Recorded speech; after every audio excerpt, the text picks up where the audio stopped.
They were partly financed, for instance, by Rhodes, the Rhodes Trust. And how Milner got into this was he was the chief Rhodes trustee from 1905 when he came back from Africa to his death in 1925. All right. So this was it's an Atlantic block. Streit, Clarence Streit, S-T-R-E-I-T, Union Now with Great Britain. All right, he represents what this group wanted. Clarence, S-T-R-E-I-T, if he's still alive, he probably lives in Washington. I had his daughter in my class, and as a visitor, but not as a student of mine. And he was built up by this people as the only solution. This is in my book. His name and when it happened, and by the Round Table people. By the Round Table people, and it was his book Union Now, which came out in 1938, was called anonymously in the Round Table magazine by Lionel Curtis. The Only Way, it was headed. It was then reviewed anonymously in the Christian Science Monitor by Lord Lothian as the solution of our problems. And what it is essentially a union of the Atlantic bloc. Printed pages. Not world domination. Not world domination. And of course, this was Rhodes' idea. Right. He wanted the United States in the English Commonwealth. All right. Secondly, these people are not pro-communist, as I know them. And certainly the Round Table group and the Milner group and the people that I'm writing about, and I notice I followed them up only from 1940, which is the end of the Morgan Bank, when they had to incorporate because of the inheritance tax and so forth. They had to incorporate. They were before that a partnership.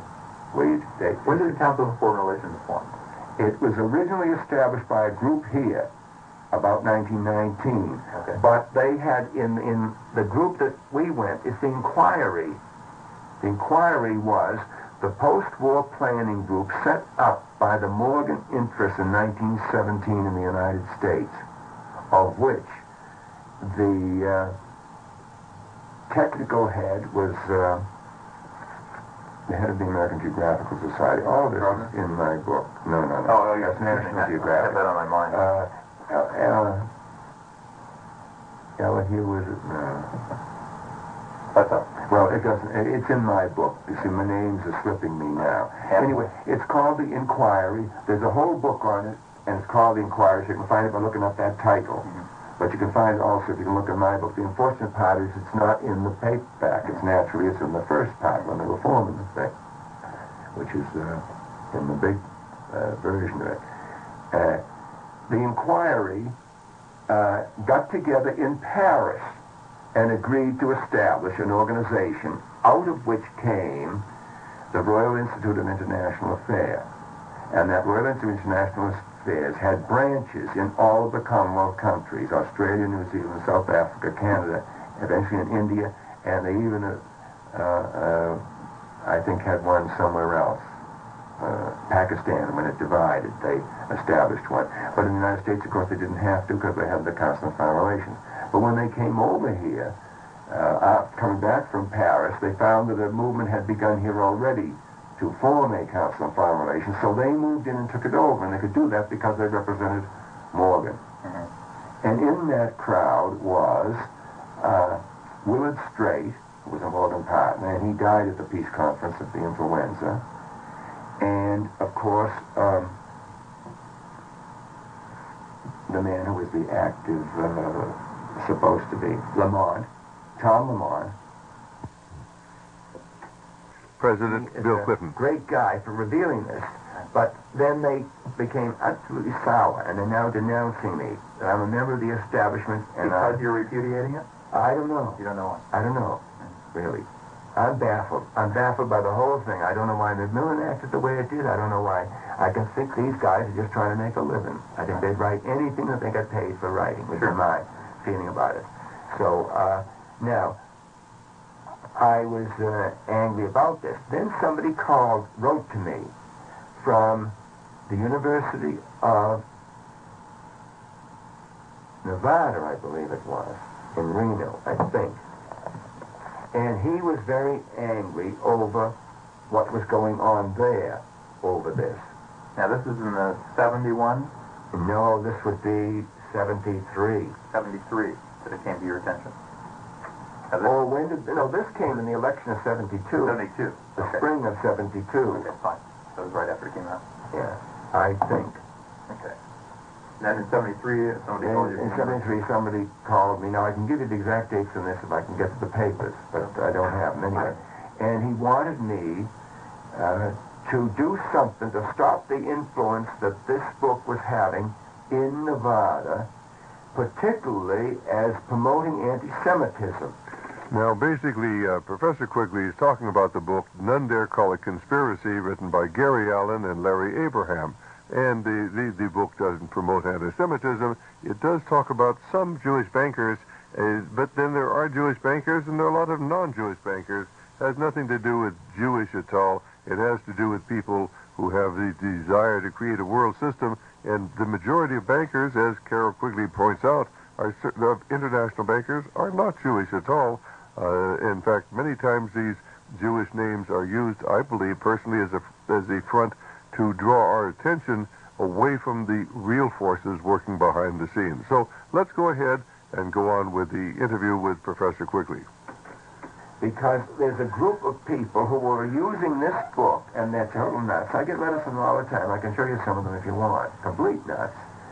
Who claim that this is a Jewish conspiracy, that it's part of the same thing as the Protocols of the Elders of Zion, which we now know was a Tsarist Russian police forgery of 1905. It wasn't. It was written by that this is the same thing by as Madame the Blavatsky's disciples. Illuminati. And the Illuminati were founded in 1776 by a Bavarian named, I think it's Weishaupt, or something like that. And that the Illuminati are a branch of the Masons, and that they took over the Masons, do you see? And the whole thing is a nightmare. Right. That all secret societies is the same secret society. Now, this was established by nuts for hundreds of years. There were people who said the Society of Cincinnati in the American Revolution, of which George Washington was one of the shining lights, was a branch of the Illuminati and was a secret society, and therefore that's why the Masons built the monument in Alexandria to Washington. Not because he was the first president of the United States, because he was the Mason and the head of the Illuminati in this country, and therefore was one of the founders of the Society of Cincinnati. Do you see what I mean? Mm-hmm. And it becomes, you can't believe it. Now, these same conspirators are the Jacobins who made the French Revolution. A woman named Nesta, N-E-S-T-A, Webster, wrote that book.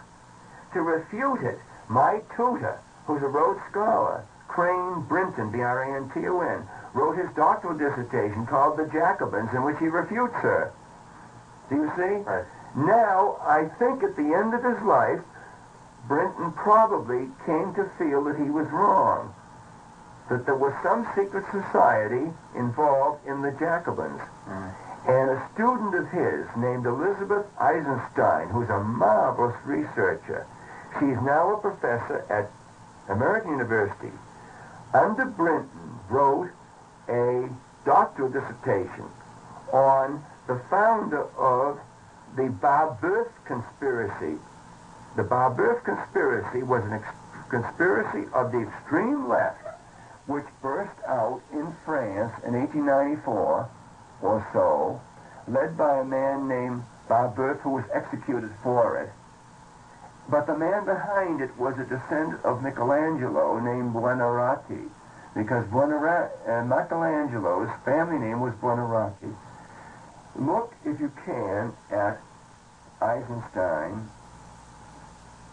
book, which was published by Harvard, her doctoral dissertation, which shows that Buonarroti founded many secret societies.